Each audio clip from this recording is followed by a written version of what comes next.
నమస్తే అమ్మా. నమస్తే అమ్మ. మీ పేరు? నా పేరు ఖతీజా బేగం. ఓకే. ఏ ఊర్లో ఉంటారు? ఇది ఇనాం కూడా మాది. ఏం చేస్తుంటారు? ఉపవాతం పని చేస్తాము. నేను చెట్ల మీద వస్తున్నాయి. ఓకే. సన్న బియ్యం వస్తున్నాయా? వస్తున్నాయమ్మా. ఎలా ఉన్నాయి అవి? మంచిగానే ఉన్నాయి సన్న బియ్యం. తింటున్నారా? తింటున్నాం అమ్మా. అమ్ముకోవట్లేదు. ఏం లేదు అమ్ముకోమమ్మా. అయిపోయినా ఇప్పుడు ఎప్పుడు వస్తాయని చూస్తున్నాం. ఓకే. ఆ, అయిపోగొట్టేసారా? మంచిగా నేను అపోయా చేసినాం.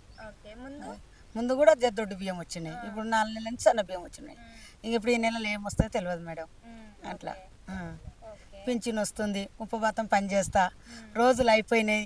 సార్ వద్దంటుండు. 2000 వస్తున్నాయి మేడం. ఓకే. ఫ్రీ కరెంట్ వస్తుందా? పిరి కరెంట్ అమ్మా. ఓకే. ముందు ఎంత కరెంట్ బిల్? కరెంట్ 500 కట్టేది 600 వచ్చేది. ఎట్లా కాల్చుకుంటే అట్లా వచ్చేది మేడం. అట్లా ఇప్పుడు ఏం కట్టట్లేదు. ఇప్పుడు ఏం లేదు. రేవంత్ రెడ్డి వచ్చిన కానీ అన్ని మంచిగానే ఉన్నాయి. సంతోషం ఉంది.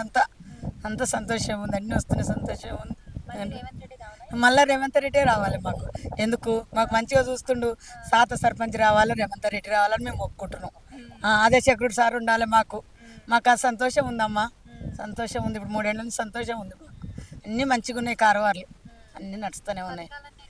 అన్ని పథకాలు మంచిగా అన్నీ మంచిగానే ఉన్నాయి. 0 బిల్లులు అన్నీ వచ్చినాయి. కాల్చుకున్న వాళ్ళు తీరుగా అట్లా ఓకే. ఓకే. సంతోషంగా ఉన్నారు. సంతోషంగానే ఉన్నాం మేడం. రేవంత్ రెడ్డి రావాలి.